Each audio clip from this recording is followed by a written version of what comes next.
I want to share with you today a really unbelievable, exciting project that we're doing at Teachers College that is actually a pilot for a national project. And it's really the good news about aging. It's a project to document the work of aging artists, and I'll tell you a little bit how it started. It started with a study in 2007 of aging professional visual artists in the New York metro area. And the beginning of that study found some astonishing results which led us to this pilot. So that's the oldest person we interviewed in the study. You can't make this up.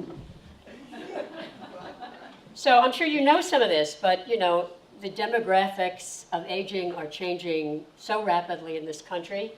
The increase in the elderly population, the baby boomers, as we hear every 10 minutes, who are retiring every second, the whole demographic change that's occurring in New York City, the change in workforce. I mean, one of the things that, of course, we're going to see, we believe, is that artists, especially aging artists, are really models for society. Because everything the baby boomers are looking for, artists have been doing all their lives. They have a life of meaningful work. They have a tenacity of engagement with their work. They put the good news and the bad news into their work. They know how to freelance. Freelancing, by the way, is the wave of the future. There are no more, or very few 40-year jobs at a corporation. Everybody's going to be multitasking. Everybody's going to be freelancing. And artists, I think I probably was motivated to do this study after about 25 years of research on artists, because I was really tired of artists as victims. So I thought it was time to look at the flip side of that, artists as models for society. So some of the results of the research that we found, you can see. That aging visual artists, and they were between, up to 97 years old, starting at the age of 62. They feel very validated as artists. They actually have higher self-esteem than the general population, contrary to popular opinion. One of the things more than half of them want is to obtain this higher level of artistic expression or achievement in the next 5 years. You can see the good news and the bad news on the bottom. Very counterintuitive. I mean, so many people want to paint the artist at any age as that 19th century living in a garret, starving. And quite frankly, in all the studies we've done of 25 years of research, artists are pretty much squarely in the middle class. And they have a lot to offer society. So here's some of the other things we learned. They might be retired from other occupations, but they aren't retired from their art. When you ask an artist about retirement, they say, what are you talking about? This doesn't, I'm an artist. There is no such thing as retirement. They do have retirement plans other than Social Security. One of the very interesting things about this study is we conducted it, by the way, in 3 languages, in English, Spanish, and Chinese. And one of the things we found that was fascinating was an incredibly tight cohort of Chinese artists in Queens. These people generally have been here for 20 years or more, speak no English, were brilliantly trained in China, many in things like calligraphy, don't have any idea how to access the art market or even the social service market. So they couldn't believe we found them in the first place. Just as an aside, it's a very interesting method we use to find these artists. A colleague of mine who's a sociologist at Cornell has a method he uses called respondent-driven sampling. Here's how it works. It's kind of an iterated pyramid scheme. You ask 4 to 6 people who are very well connected in the social networks you're looking for. In this case, artists 62 or over in the New York metro area. You interview them in person, and the interviews are about an hour and a half in one of these 3 languages. And then you give them a small coupon. And on that coupon is a number. And you say, please give 4 of these coupons to 4 of your peers, whom you identify as professionals 62 or over in the 5 boroughs of New York. And it becomes like the branches of a tree. So one person picks 4 people, and then 4 more, and 4 more, and 4 more. So from one aging visual artist, we got 99 people. So what this tells you is the answers to your questions, of course, but also what's the glue that holds people together? Is it because they study together? Is it because they go to the same church? Is it because they live in the same neighborhood? Is it because they're on the same PTA? And you find out a much deeper level of what holds artists together as a community. And they're a very, very tight community, by the way. So these are some more things we found out from the research. I have to tell you that I was a little surprised by this because I thought, artists are going to be living in lofts in Soho that they bought in 1960. They're worth $4 million. They're going to cash them in and move to Beacon, New York. And I was wrong about a lot of them. Because first of all, 44% of them live in rent-controlled or rent-stabilized housing. But also, a majority of them stay in New York because of their network of peers. Because this is very important to the quality of their lives. And it's interesting that this completely surprised me. You heard Sandra say that I started out as an actress and a poet. So, actors work with other people. I figured they have big networks. My assumption was visual artists work alone. They probably are in their studios. They don't talk to anybody. It was exactly the flip of that. So it turns out that 77% of these aging visual artists communicate every day or every week with other artists. That's more than they talk to their spouses. It's more than they talk to their kids. So I don't know what it says about their family relationships, but I can tell you what it says about artists. Here's really the most disturbing thing that we found, is that aging visual artists who have material things, unless they're conceptual artists or performance artists, they have stuff to leave, and they're making no plans. And they're making plans less than the general population, as you can see by these data. And one of the things we also found out, which we thought we could probably do something about, was that 1 in 5 of these artists has no documentation for his or her work, nothing. Not a photograph, not an index card, not a slide. Many people don't sign their work. Many people don't date their work. So here were all these artists, especially people. West Beth is filled with these artists, the housing for artists in Lower Manhattan. Here were all these artists coming to an awareness that they're getting older in years, and they really wanted to plan. They might not have heirs who care about their work or who know what to do with their work. So we said, well, maybe we can make a difference. So we created this incredible project, which has been quite extraordinary. Intergenerational project, which pairs graduate students and aging artists from our original study to help document their work. So here's how it works. The fall, let's see what I have next. Before I tell you how it works, here was the purpose of what we were providing. The graduate student fellows are getting, because we're doing it right now, this incredible intergenerational legacy experience, something they absolutely can't get out of a book.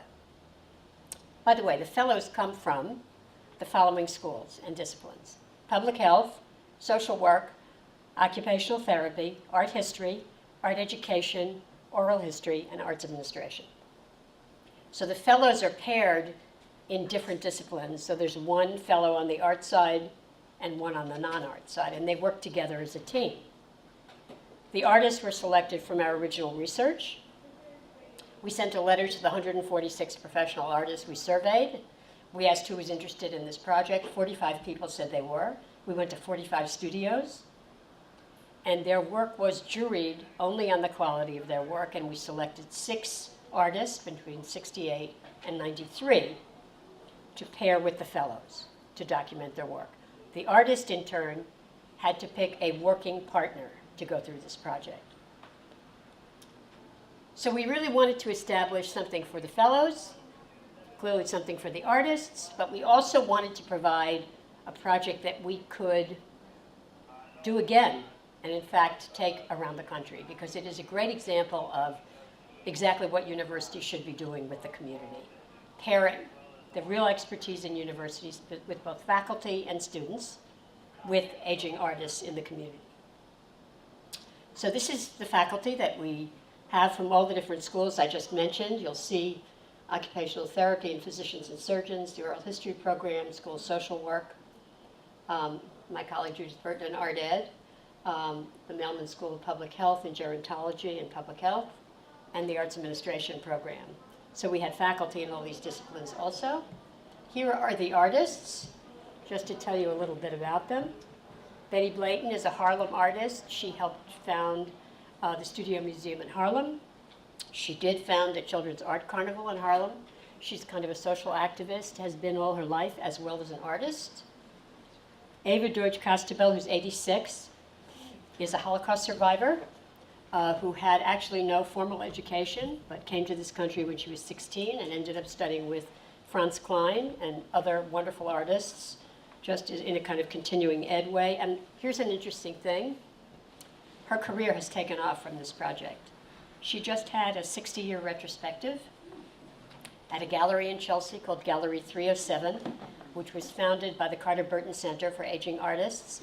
And she had 5 or 6 video interviews. She started selling work again. So this is really quite incredible for her. Ray Grist is an artist who lives in Brooklyn. He works actually with music and visual art at the same time. He's also a filmmaker. He's very good at technology. And he's quite a wonderful artist. Diana Kurz actually has her MFA from Columbia.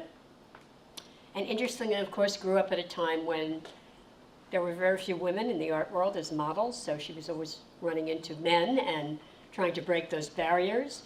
She escaped the Holocaust as well, but she escaped before she was taken anywhere.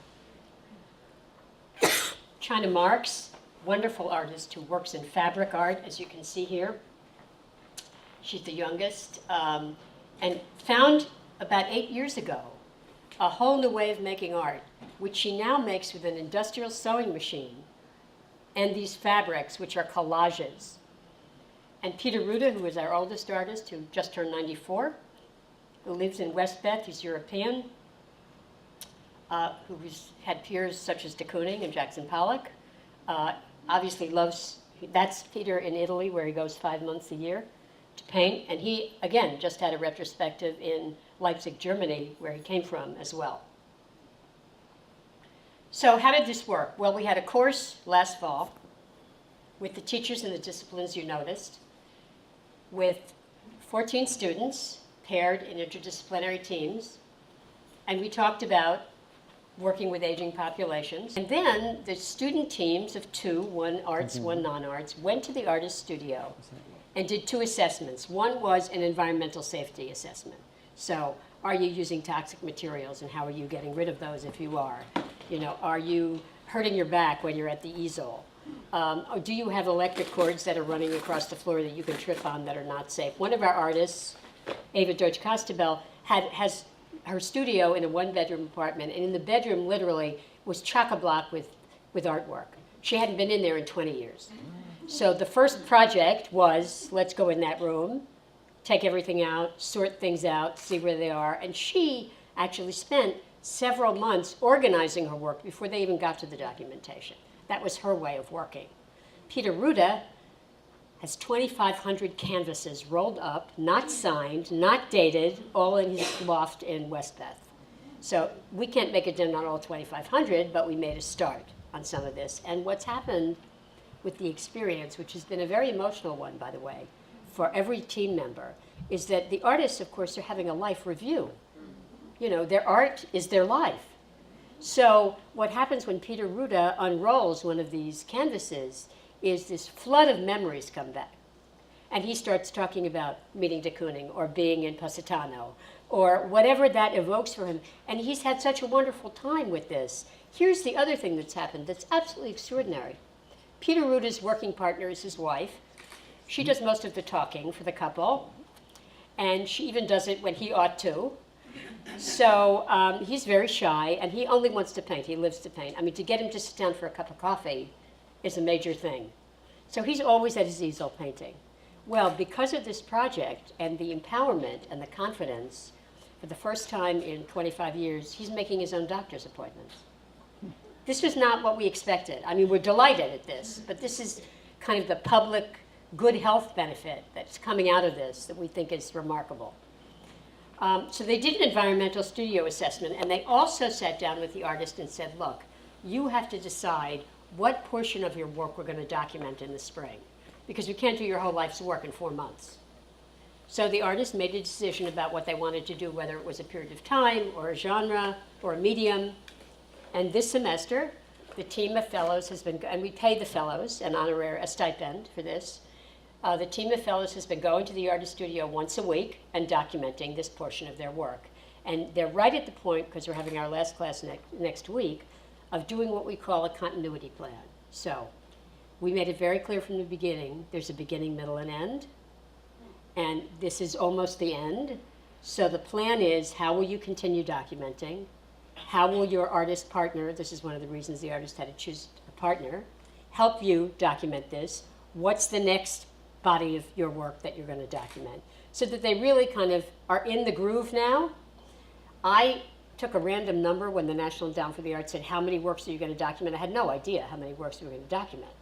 And I said, 450 for 6 artists. We're up to 1,200. So we're not in a race for how many, but it's really wonderful that they're kind of now getting in the groove and documenting this work. The other thing we've done, which is really quite amazing, is we've done an oral history with each of the artists. The fellows have done an oral history, and they spent the first part of this term finding what we call a research question. What I didn't want is what I see too often in oral histories. Where did you go to school? Where did you grow up? How many works have you done? You know, we can read all that. That's in a bio. I said, talk with the artist about some seminal piece of his life's work. So, for example, Ava Deutsch-Costabel did an oral history about how she has used color in her art and how that's changed depending on what's happened in her life. Diana Kurz decided to do landscapes, and she said she found out an extraordinary thing. In pulling out all these landscapes to begin to document them, she suddenly realized that she has had a through line through her artwork for her whole life. And it was not something she would have recognized had she not gone back and looked at work throughout her life. So this is having other resonances for the artists. So they do documentation weekly, and the students also tell us once a week on this class web how that's going, what kind of difficulties they're having, what did they document that day. We were featured in TC's magazine, which you may have read, TC Today, in an article about the artist called Artist Appreciation. This is a project, I have to say, one of the most rewarding things of this project is almost everyone who hears about this wants to be in it somehow. So here's what happened. We decided we needed some media pieces, especially to get the word out to the younger generation, because we're going to do this in several other universities, and we want young people to get excited about this. So a young student in the journalism school, for a class project, did a 4-minute film on one of the artists, and we saw it on YouTube, and we called them up. And we said, how would you like to do the other 5 artists and make a little documentary? So in 2 weeks, we have seen the rough cut. It's absolutely wonderful. We have a documentary about the project, and what I said to him is, look, we have all the documentation we need. We have PowerPoints, we have curriculum guides, we're making a faculty guide, we're making a narrative of the project. What I want you to make is a documentary where you reach into someone's chest and rip his heart out with this project and get the essence of what these artists are about, and he's done that. And we'll have that up on our web very soon. As you may know, and you're absolutely invited to this, on April 29th, in a couple of weeks, there's a wonderful symposium here at Teachers College on creativity and innovation. And at 1:30 on Friday the 29th, the day Prince William gets married, in case you forget what day it is, our artists are featured, and they're going to give a little synopsis of working as aging artists in a panel called Surviving and Flourishing in the Creative Life of New York City. They're really a wealth of information. So this is what we've been doing this semester in terms of the sessions at the artist studios. In September, thanks to Judy Burton, who just came in and is going to follow me in 1 second, Macy Gallery and Art Education is helping us host an exhibition of some of the documented works of the oral histories. You're also invited to that. It's September 8th is the opening. And we're very happy to be able to give this to the artists. We'll have a catalog. We hope to be able to put together an artist's online book of this project, so it can help artists in ways that to get the word out. We are in 2012 doing this again at 2 sites, again here at another university in New York, and with a consortium of universities in Washington, D.C., whom we're just talking to right now. And then we're working with the National Center for Creative Aging to take it national. So what I personally want to see in 10 years is 25 universities doing something like this with their students and the community. It will change. There will be different disciplines involved, but that kind of match has proven very satisfying and very productive. Some of the lessons we learned: got to be flexible. I would say every single class session in the fall, we finished and changed the entire curriculum every week. Collaboration, very important. There were no grades. This was an experiential learning process for all of us. The teachers were learning from the students, we're learning from the artists. Everybody's learning from each other. Here's the most important lesson I learned personally. In so many projects that are intergenerational, the balance is uneven. Either it's the older people are bringing wisdom to the younger people, or the younger people are bringing technology to the older people. This cuts through all that, because it's 4 people, 2 fellows, 2 on the artist side, in service of the same project. And if they don't all collaborate equally, it's not going to happen. So it gets rid of that imbalance, and it's a very level playing field. And it's really an extraordinary experience of intergenerational learning. Thank you very much, and I give you my esteemed colleague, Judith Burton. Thank you for all being here. I'm kind of coming, we're doing this the wrong way round, really, so I am prefacing some of the issues and concerns I think that Joan may have talked about in her presentation. And we've been talking about aging artists for a long time, and now is the opportunity to see where it all comes from. Where does all of this begin? And why is it important? Why does it concern us? Why do we continue to think about the arts and give it a privileged place in our schools and in our society? So the work that I'm going to show you, I'm going to kind of tell you a story, the narrative of children's artistic development, right from the beginning until adolescence. So I'm going to go quite quickly with lots of nice work that I hope you will enjoy, that children make. And so we will leave it off at a point really way ahead of the artists that Joan is concerned with, and I will try to fill the gaps verbally when we get there. So if we could put the lights down, please. Most of the work you're going to see comes from studies that I've done, my students have done. We're constantly looking at various aspects of children's development so we can get more and more of a nuanced picture of what happens in children's artistic development. Cartoon from the New Yorker. The New Yorker always has something apt to say about most things that we do. And this one suggests that when people make art, they put themselves into it.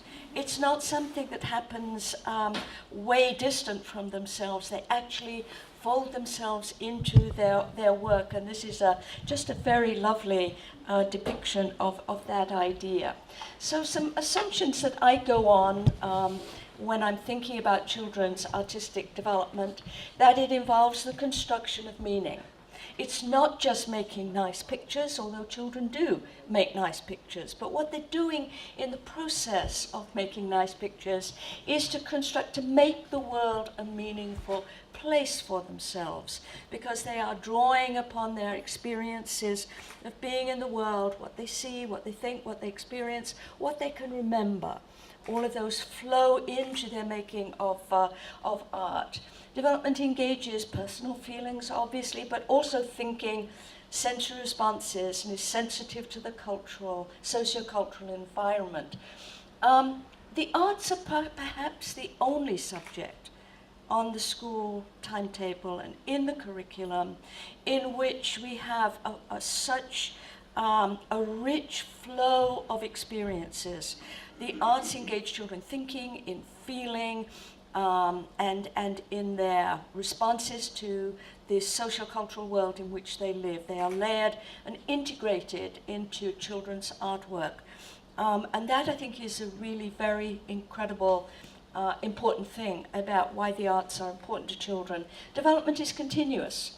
And really, artistic development, like language development, and it is a form of language development because we think and we speak through visual images, through the creation of visual images. So like language development, it is continuous. It's not just the story of gifted and talented children, it is the story of all children, because all children have the potential to grow and develop through the agency of creating paintings and drawings and sculptures and prints and photographs, etc.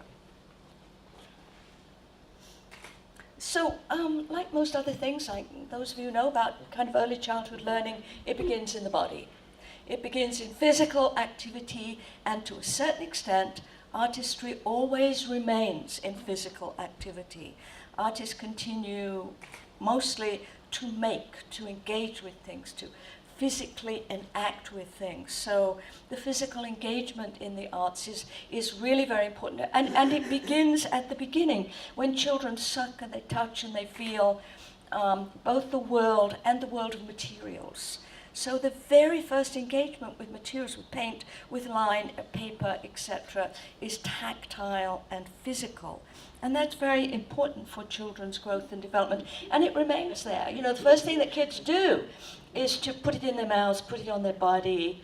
I mean, you're not born knowing that you're not supposed to paint on your body. You know now as grown-ups, but you know that's not something that you're born knowing. It's a construct that you arrive at as you grow and develop. And this is the first kind of thing that children make when they put on a piece of paper and they drag a crayon around and they make marks and they make lines that are very gestural, very physical, and the consequence of physical activity. But that quickly and rapidly moves forward so that children begin to make changes and develop a kind of repertoire of mark making through exploration and through discovery, through responding what it is they're making on a piece of paper. They come up with these kinds of configurations where they follow the rhythmic patterns of the human body. It's very much what the arm will do, leaves a trace on the piece of paper. And as they explore different materials, so they can't keep doing this because the material won't do that. So the material itself begins to invite children to make different kinds of acts. So you can tear paper, but you can't paint with paper. Paint is thick and it runs out at the end of the brush, unlike a pencil which goes on and on and on. So you begin to learn different things about the possibilities of materials because the materials themselves invite certain kinds of actions which result in certain kinds of insights and understandings about what materials will and won't do. And so children learn to all sorts of things where they play and they explore materials. They learn that lines can go up and down and can go across. They learn that some lines can be short, they can be long, they can stop, they can start, they can be thick, they can be thin, they can be close together, they can be far apart. And they're learning this all the time and a whole range of things in different materials. And they're doing what I call building up a repertoire of possible actions with materials. And so they learn to cut and tear and design and organize paper and clay. And then sooner or later, what I call one of the miracles of human development happens. And I should say the first miracle of human development is when a child puts a mark on a piece of paper and recognizes that that is the mark that they have made. The children will make marks happily looking around the room, and suddenly they will engage with something that they've put on that piece of paper. And the look of astonishment is quite wonderful to behold. It's like, did I do that? And why that is such a miracle of human development, and is at the very, very root of creativity, is that children have made something where there was nothing before. there was an empty piece of paper, and they put a mark on it, and they have made something for the very first time in their own history where there was nothing before. And that is quite a remarkable occasion. Now, this is, I think, the second one. There's a lot of exploration, learning has taken place. They take a line and they bring it round and they join it up to its starting point. And that's not easy when you're 2 years old or 3 years old. It's a result of a fairly controlled action. Before this, the arm has been going quite quickly, but now it's a fairly controlled action. And why this is important, and another great kind of step in the story of creativity, is that you have made a place on your piece of paper where there was no place before. You've made a place, and inside that place you can put stuff, and outside that place you can put other stuff. You know, when you get to be a great artist, you can make a house with windows and trees outside it. You know, so this is the precursor of what later is going to become a very complicated use of a visual, artistic, and aesthetic repertoire. So these are called enclosures. And you put stuff inside, stuff outside, and sometimes the stuff inside is the same as the stuff outside, and sometimes it's different. And kids do a whole lot of variations on the enclosure, different kinds of insides and outsides, and they do it in every material. They do it in collage, they do it in clay and painting and drawing. And so all of this constitutes what I call pre-symbolic development. It is pre-symbolic because kids have not yet started to create images that refer to experiences in the world. They're still learning about materials. So it's sensory motor learning. The materials are targets for action. They conceptualize the surfaces that they're working with, clay or paper, as divisible and continuous. They make enclosures, designs, and all the while they're learning very, very basic visual concepts, relational concepts, and expressive concepts. And the next miracle of human development, and I call it a miracle because it is quite miraculous that it happens at all, is that out of this repertoire, children are making these designs and these wonderful kind of enclosures and paintings that they make when they're very young, and we're talking anywhere between the ages of 3 and 5. So this could happen anywhere in those ages, and it depends on the kind of experiences children have had in schools and at home. This is why education is so critically important, that children have the experiences that they can actually enrich their development and set it in motion and keep it alive. Children, as they do in language, they begin to refer to experiences in the real world. This is a picture of. Just as kids learn, this is a word, cat means cat. This image, this picture that I've made is a picture of this experience. And what is quite wonderful about this is that you can't always read these experiences, these pictures visually. You have to read them below the visual. You have to read them, in a sense, experientially. And when I tell you the title of this, you will know what I mean. Now, if you think about it, when you go out to a great gallery and you stand in front of a Rembrandt picture or a Van Gogh picture or a Cézanne or even a Francis Bacon, contemporary painter, you know, much of what we respond to is below the visual level. It's an experience that is accessed visually, but it opens up a whole layering of feelings and experiences within us that don't have any kind of visual equivalence in the painting itself. Most of what we do when we look at artworks is understood at below the level of the visual. So this is a picture, and this is what the little girl said. She was 5. This is a picture of me in my bedroom and in my bed when I was at home from school one day when I felt sick.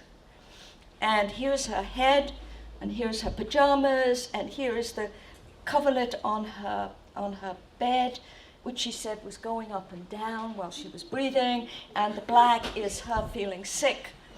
No, the black is the darkness of the room, and the red is her feeling sick. And so the story, this is a lady with a friendly snake round her neck. This is, believe it or not, those of you who are world travelers, a picture of Rome. And so this is very brief time in development, what I call period of proto-symbolic development, when children name their works. They name them sometimes after making, they name them during the process of making, they name them, I'm going to make a picture of. So it's a whole process that they follow. They're connecting ideas and materials, experiences, and that learning that materials can express ideas. So then they move to a next phase of development whereby they begin to create images that refer to specific kinds of experiences in the world. The kind of storytelling period of the pro-symbolic development does continue, but in parallel with that, they start to do something else. So they start to make pictures of people. And this is a very early picture of a person. And, you know, if you can get inside the head of a 4-year-old who made this, it's an enclosure with stuff inside it and stuff hanging down.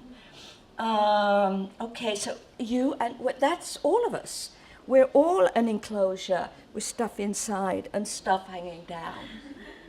That, basically speaking, is what we are in terms of our physical presences in the world. And that's how, if you're kind of 4 years old and you're looking up at this big person, and that is already in your repertoire, you're now using that early repertoire to make meaningful your experience of a grown-up.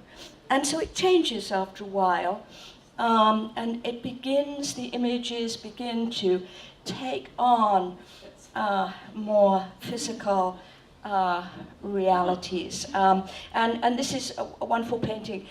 This is a picture of my mummy in bed with her best necklace on. And children's early images tend to follow a trajectory. They tend to follow the images of I, me, and mine. Very egocentric, much as they do in language development. In verbal language development, I should say. So the early pictures, often a picture of me, then a picture of my mummy, my daddy, my friends, my granny, my grandpa, those people who are salient, my friend, those people who are salient to my life, people I love, people in my life. And then it extends to other people in the world who do particular functions that are intriguing to young children, like the firemen. And they do this also with houses. Houses go through the same kind of conceptual evolution to vehicles, very big in early childhood. Bugs are wonderful.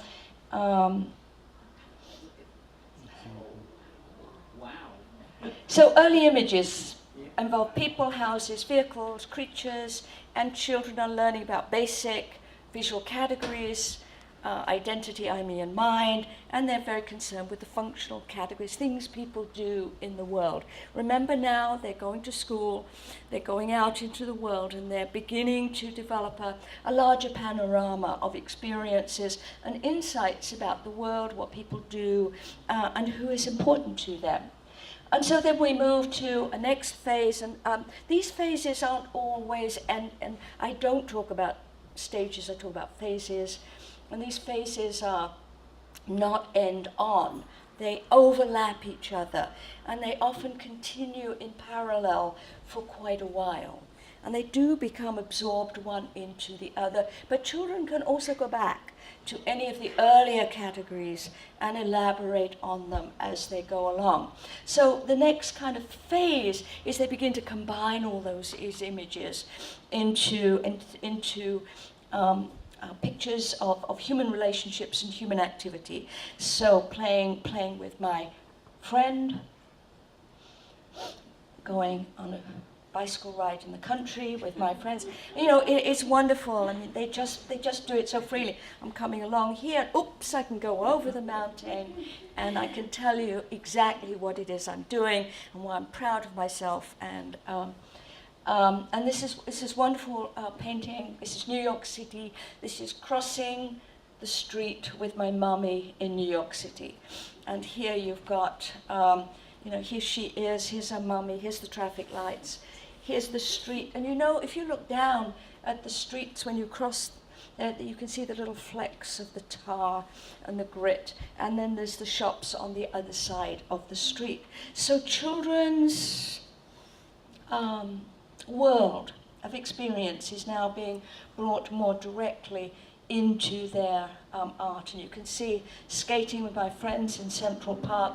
The old enclosure that we saw very early is now becoming, you know, it becomes a person. It now becomes the park, the pond in the park. And children also are very fanciful. So this is Batman flying over my back garden where there is a rabbit contemplating eating a carrot. So children's imaginations and fantasies are intermingled in this at this age with their growing perceptions of the world.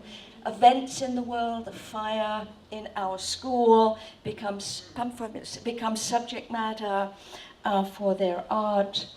The plane coming in to land in Boston Airport. I'm going to go quickly. They're also interested in looking at the work, and here's a wonderful a picture of an apple with a bite out of it, and an observation. So the interactive events become another important phase as children grow, as they go out into the world, as they learn to make friends, as they are becoming less egocentric in their concerns of the world. And as they move into the middle years of childhood, they become very interested in the events of the world, like the parties they have. They're very interested in boasting their own capacities. This is me playing the piano at Carnegie Hall. They're learning to be skilled and adroit performers in the world. They're learning what it is like to learn the habits, the skills of our society, although not everybody would want to play at Carnegie Hall, but it's babysitting. They're babysitting perhaps for the first time, skating. This is, again, consistent with the theme of what it means to be a skilled person. This little boy's daddy was a doctor, and he made all the implements of a doctor in clay. Children, pardon? 10. Children at this age also have a wonderful sense of humor. This is tying my shoelaces. They also love to have pets and play with pets. Pets are very important to children in middle childhood. They're also very curious about the functioning of the world. This was a wonderful piece made by two boys of a wedding. It was paper mache over 2 bottles, and they gave it to their teacher as a wedding present. Trying on a hat, things I like to eat, a sheep farm in Australia. So as you go through childhood, the world becomes a bigger place, and more of your own interests are coming into your artwork. A theme in out is social events. So I'm going to go kind of quickly now because I know I've only got 2 minutes left. Okay. We now move into adolescence and early adolescence when we get a much darker view of the world. The end of childhood, children are beginning to ask important and difficult questions sometimes about the grown-up world, what it means to be grown up, what it means to be truthful, what it means to be moral. And they look at the grown-up work and world and think, well, you know, I've been told to do this, this, and this, but the big grown-up world doesn't always behave in the way that I've been told to behave. So they become real critics of the world that they see around them. And their parents and, as you know, and teachers sometimes find these kinds of images very hard to take. They are very explicit. They are enormously powerful. They often are very violent and have to do with violent actions performed on unsuspecting images. This one started. I made a picture of this person, and the eyes looked out at me, so I thought about the nails. And so this was a whole kind of scenario of the destruction of this head by actually a perfectly normal and quite sweet young man who was really testing the boundaries of what is permissible and proper to do. What can you do in art? Where are the boundaries? What are the boundaries in life? What does it mean to be violent? Can you play out violent scenarios in your artwork? Big questions. Violence and sex in adolescence are very, very powerful. They make cartoons. The grown-up world makes cartoons. They get their contextual background and they invent characters either in drawing and now with technology, and the characters undergo really quite dire adventures, again played out through their artwork. They, in adolescence, very influenced by the culture, copying from magazines and from history journals and from all sorts of sources. And what we have now in adolescence is young people really growing out into the world. And the context of the life, the larger context of the art world, is beginning to shape their own artwork. So the emergence of new vantage points, it's often idiosyncratic and intensely personal, and they're very influenced by the media. And so they're very interested in observing the world. And say, while all this is going on, they're very interested in actually looking at the world and observing the world and trying to figure out how the world is structured. So they do some very close and very intense drawings of all sorts of objects and events in their world, including, of course, the self-portrait. They're going right back to kind of early childhood, to I, me, and mine again. Looking at the world and developing really new skills for examining the phenomena in the world that surrounds them. So early, as we go through to later adolescence, a lot of self-portraits, the self engaging in all sorts of very intense feelings. Here, his self-portrait of himself as a sphinx. So he feels like he got a sphinx face and he can look out and nobody knows what he's thinking about. Self as a bear, self as half and half, the self as a hands, which she expressed herself through her hands. So the sense of, adolescence, of being exposed, of being looked at, of feeling transparent, the very intense experiences of adolescence, of self, of other, of danger, of feeling transparent, of feeling exposed, they are all brought into the art studio, and they're ways of young people figuring out some of these ideas for themselves. Issues of death and suicide are not far from many adolescents' minds. Comments on the war, on childbirth, on transformation, how one thing can become another thing, can become another thing, can be another thing, because that's one of the basic experiences of adolescence, that of being in transformation. So issues of transformation are very important in their artwork. So transformation of a mushroom. Issues of media, pop stars, and looking at the art of famous artists. So adolescents have a darker vision, they're questioning and critiquing, they have multiple interests, new perspectives, they're exploring cultural models and themes relating to self, society, and community. And let me just say that of course is not an adolescent painting, it's a Jackson Pollock painting, but I'm arguing here that what an examination of childhood and adolescence teaches us is to look at the antecedents of grown-up art. It all begins way back in childhood.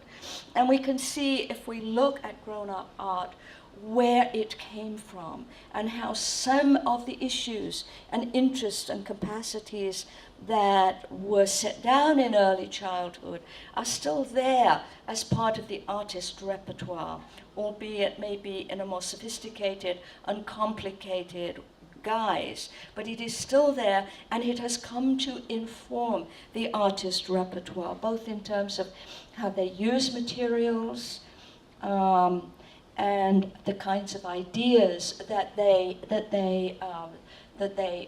use. The portrait, the cityscape, the everyday activity, the cartoons,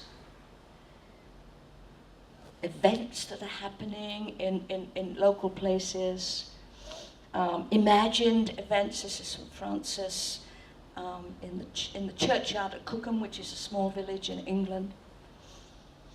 So children and artists, and I think this is where we move to Jones artists, that they all share an interest in action characteristics in materials, making dynamic, effective connections between experiences, materials, creating highly personal images, using imagination as a tool of thought, constructing and expressing relationships among and between images, representing important socio-cultural events, being curious and perceptive observers, stretching the mind beyond what is given, known, and conventional. And I think that what happens is that some of these young people, if they've had good, development absolutely in all subject matter depends upon appropriate teaching, the appropriate resources that support youngsters in their growth and development. Development doesn't happen or in any richness unless we can support it in some way, either in school or outside school. So some of these young people continue to develop and become artists. Some of them stop. Some of them will stop at the end of childhood or at the end of adolescence. But one thing that we do know is, and we're beginning to learn, is that if in older age people go back to making art again, they go back to the point where they stopped in childhood. And it's very, very interesting to ask older people who come into art courses, well, when did you stop making art? Can you remember where you were at when you stopped? And you can always tell where they're going to pick up and start off again. Many of the artists that Joan is working with obviously are people who have continued with their work. But even if you look at the work of Joan's artists, you can see within their work the trajectory that informed it as it comes through and from childhood, how that repertoire got built that older artists are now using in this really critical and important work. So I've been really privileged to work with Joan on the other end of the scale, and it's been a wonderful learning experience for me. And one of the things we've been talking about is now how we can kind of connect the middle in as much detail as we've got on either end of the spectrum now. So that is something that we will go on doing. So I've been very quick, and I'm sorry to gabble so much, but this is, much more complicated than I've made it sound. So I hope you've enjoyed the story, and the work is great to look at. So thank you very much.